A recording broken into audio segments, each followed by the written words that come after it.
About a guy who sprints. Yeah. You want to talk about a guy who's fast, one of the fastest heavyweights. He might be the fate in the history of the sport. I don't think anybody moves like that guy does. Joe Rogan and the MMA world are buzzing over Tom Aspinall's jaw-dropping new training footage ahead of his October clash with Ciryl Gane. The explosive power, speed, and precision on display have fans convinced Aspinall could be the most dangerous heavyweight the UFC has ever witnessed. Everybody else is ass too.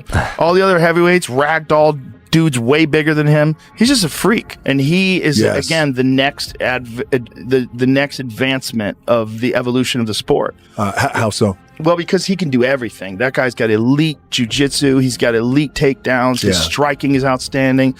I mean, he knocked out Sergey, who's the scariest striker in all of MMA, and he knocked him out in the first round. And the way he did it was just picture perfect. Like, I've seen a lot of heavyweight, even Francis, who's like the greatest, scariest power striker I've ever seen in the heavyweight division. No one's scarier than Francis. Francis does not move like Tom Aspinall. Tom Aspinall is significantly faster than every other heavyweight. That's a real problem. At a 250 plus pound frame, his movement's extraordinary. And that's something you have to deal with. Like, that is a crazy ability. Like, his ability to move, like the way he moves, is so much different than everybody else in the sport. He moves like a 175 pounder. He doesn't move like a 250 pound guy. Look how quickly he closes the distance, man. His hand speed and full range of skills. Incredible stand-up, knocks guys out with one punch, black belt in jiu-jitsu, really good wrestler. His everything, and he's young. So what's your prediction if it happens? It's hard to bet against John. Came out, John Jones wants 6 months to prepare for Aspinall. I think that's fair. What do you feel about that? It makes sense. Where do you put your money? I would not have bet against John, but I do think he should be an underdog in that fight. Damn. Aspinall's young in his prime. So John didn't look great, I don't think, against Stipe. Didn't look great against Ciryl Gane. Yeah. We don't know. There's so many question marks on John. You know, my money would probably be on Aspinall, but John's the greatest to ever do it. So you don't want to count him out. I would say John should be like a plus 120 because there's question marks. Aspinall's a big boy. And very, very skilled. And very but he has some holes. His defense is a little. Well, he's also got holes in. If John grabs that black belt in jiu-jitsu is all good, but if John grabs him, puts him on his back, that's a possibility too. Oh yeah, that's probably his best bet because he's not going to knock him out. No. There's one guy who could mimic a John Jones on the feet. It's Rieke Verhoeven. He's gonna wipe the floor.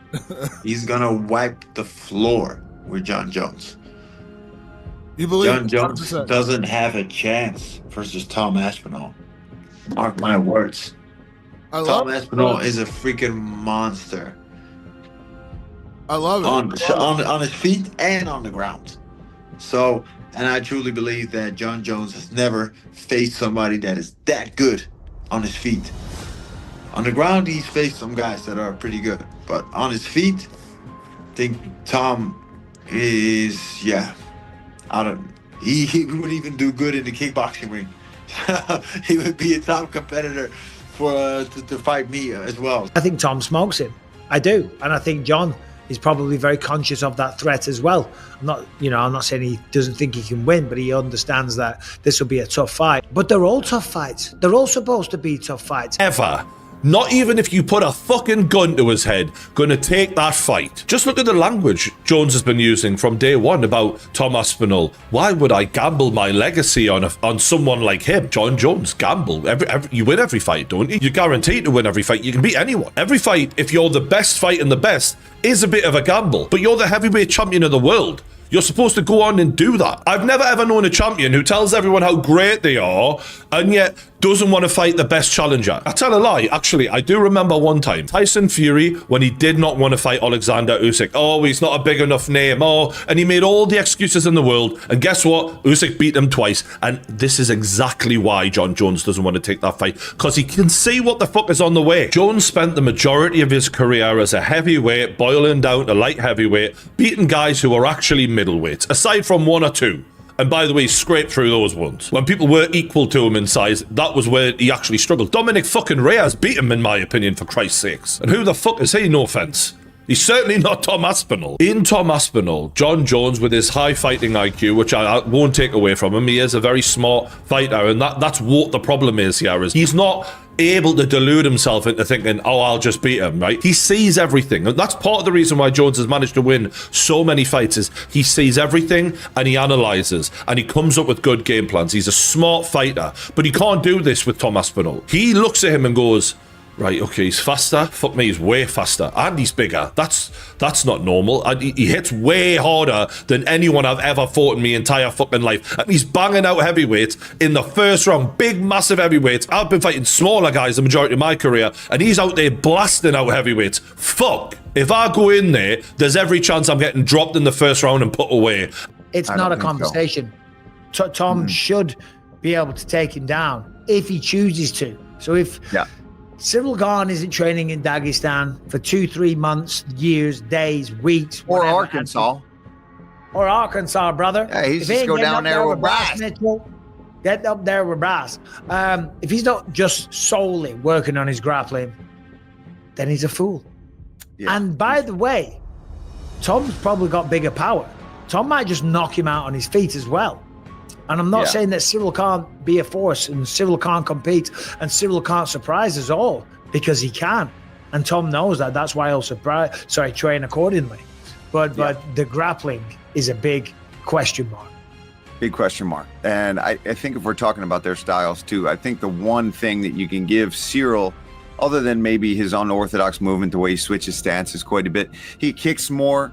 He uses a bit more tools, whereas Tom can kick. He can do it all, no doubt about it. He can knee and all of that. But I think that primarily the hands are where Tom really showcases him. It's almost an unfair comparison, right? When we talk about pressure versus pressure, everybody's under tremendous pressure.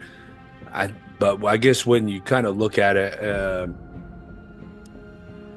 from not just pressure, but potential legacy and career and what's on the line, I think it's hard to not go with Tom Aspinall, because the heavyweight division is on the line. If Gane goes in and beats him, no disrespect to Gane, love the guy, the heavyweight division loses a lot of respect. Even if Tom goes out there and it's a close fight, or he gets dropped and then has to come back or something, like, the heavyweight division has so little respect right now, probably deservedly so, I think. You know, with Gane getting his third title shot in a couple years, like, Tom has to show that he is the heavyweight division.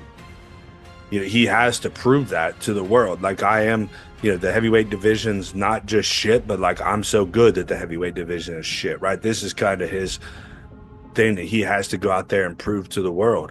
And if he goes out there and loses to Gane, you know, the division already is not respected.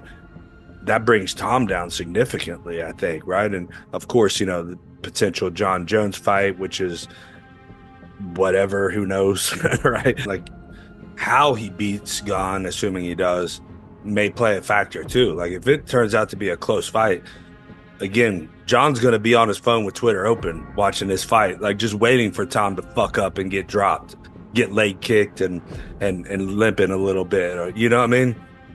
John can't